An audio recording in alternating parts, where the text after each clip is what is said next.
കുറച്ചു മുന്നേ വരുണിനെ വിളിച്ചിരുന്നു. ആ, അവന്റെ കാര്യമാവുമ്പോ അമ്മയ്ക്ക് പിന്നെ കരയാൻ വേറൊന്നും വേണ്ടല്ലോ.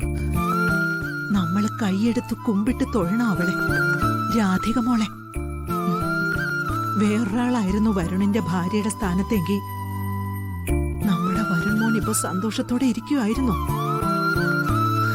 അവൻ എന്ത് സന്തോഷത്തോടെ സംസാരിച്ചെന്നറിയോ? അതിന്റെ കാരണം അവളാ. ഈ വലിയ വീഴ്ചയിലും അവനെ താങ്ങായി നിൽക്കുന്ന രാധിക മോള്.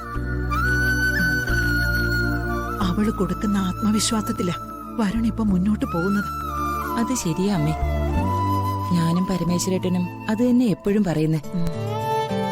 മുൻപ് അവള് നമ്മുടെ വീട്ടിലേക്ക് വന്നപ്പോ നമ്മൾ പരസ്പരം പറഞ്ഞു നമ്മുടെ വീടിന്റെ ഐശ്വര്യ രാധികയെന്ന്.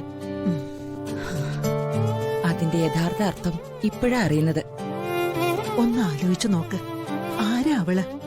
പ്രശസ്ത ഗായിക ശ്യാമയുടെ മകളാ, കോടിക്കണക്കിന് രൂപയുടെ അവകാശി.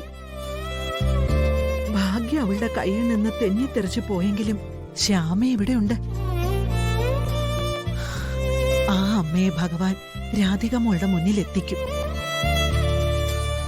നമ്മൾ കഷ്ടപ്പെടുന്നതൊക്കെ ദൈവം കാണുന്നില്ലേ അമ്മേ? നമ്മൾ നമ്മുടെ മക്കൾക്ക് വേണ്ടിയല്ലേ പ്രാർത്ഥിക്കുന്നത്? ഈ കഷ്ടപ്പാടൊക്കെ മാറും. രാധിക ഒരിക്കൽ ശ്യാമയേക്കാൾ പ്രശസ്തിയാവും.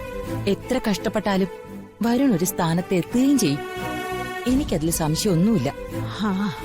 ആ പ്രതീക്ഷയിലെ ആശ്വാസം. എല്ലാം കൊള്ളാം. ഇടയ്ക്കിടയ്ക്ക് അമ്മ ഇങ്ങനെ വന്ന് കരയുന്നത് കാണുമ്പോഴാ.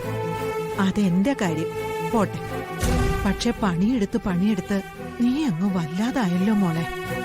അതൊന്നും സാരമില്ലമ്മേ. ഒരു വീടിനകത്തെ ജോലിയല്ലേ. മുൻപ് പരമേശ്വരന്റെ ഭാര്യയായിട്ട് ഞാൻ ഇവിടേക്ക് വന്നപ്പോ ഞാൻ തന്നെയല്ലേ ചെയ്തോണ്ടിരുന്നത്.